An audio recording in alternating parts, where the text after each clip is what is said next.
What's up, guys? You know the drill. Rachel Marie Sports here for the Woodward Sports Network. Gonna take you through some of the news and highlights coming out of Detroit Lions training camp this week.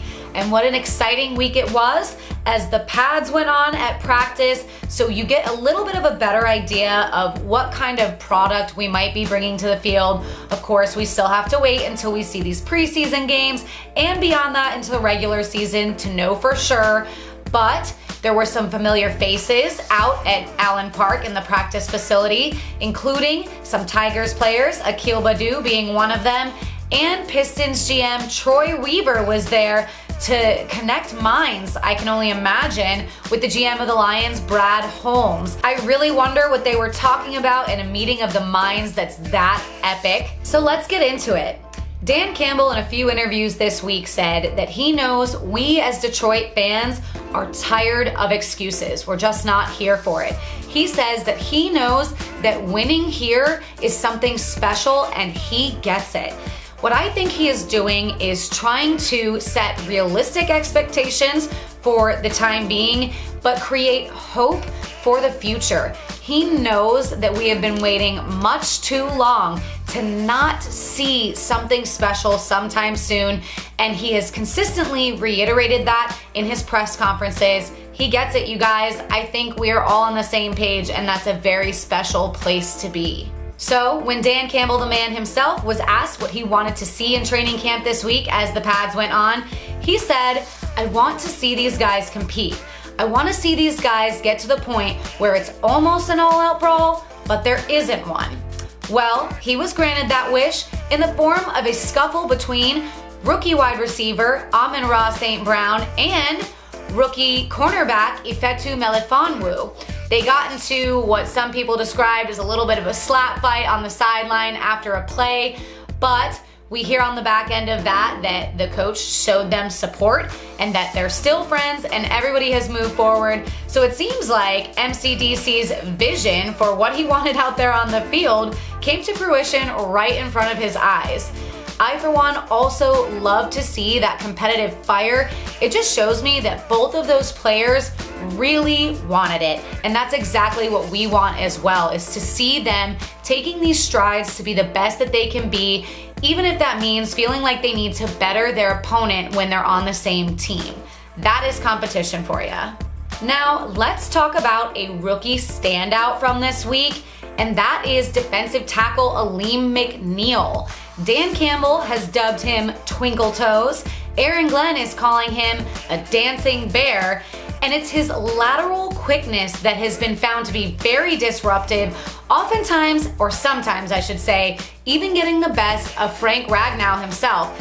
And I hate to say that because you know that I think Frank is the man, but it's really great to see this rookie kind of taking control and just showing us that even for a big guy, you can be quick and get to your spot.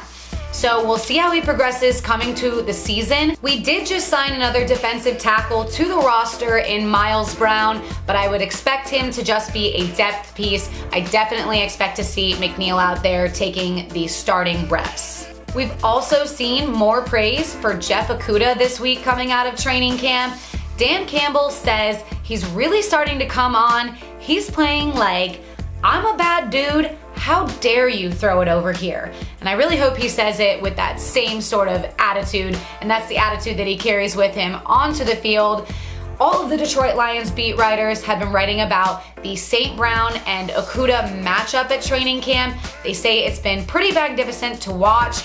Okuda has some spectacular pass breakups, and Amon-Ra St. Brown is out there hurdling Okuda at times. So I'd like to see them both take that fire into the regular season versus their other opponents. Something else I've seen in the headlines, and I just want to say it's nothing to panic about right now. It does seem to me that so far in training camp, the defense is outshining the offense. But we really won't know what that means until we see this team facing another opponent. We can't really say that it's a weakness of one side or a strength of the other until pads are on and they're out there lined up against somebody that they don't see every day. So let's take it a step at a time, and come preseason, we'll have a better idea. And to round this out, I want to talk a little bit about some of the things that Deuce Staley has said in some of the media conferences after training camp this week. Some of these things I really respect about him, and that's because he is talking about respect itself. He says that it has to be mutual.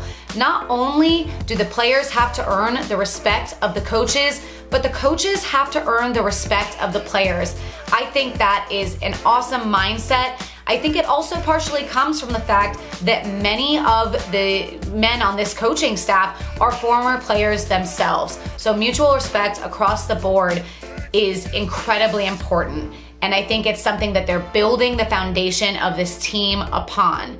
Deuce also says that the past is irrelevant at this point. There is nothing that this current coaching staff can do to change the things that have happened in this team's past. The only thing that they can do is do their best to change the outcomes moving forward. I think that's a big message for us as Lions fans, you guys. This is not the same old coaching staff. This is not the same old Lions as far as team culture is concerned, at the very least. And I think it's time for us to stop being the same old Lions fans. Let's get that SOL Lions fans mentality out of our heads and give this regime the chance it deserves to prove to us that this is going to be different. With all that to be said, I'm so happy to read all these training camps highlights and all the different news stories out there. If I did miss something that you were particularly interested in, please drop it in the comments below. I'd love to chat about it, or shout me out on Twitter. The tag there is @RachMarieSports.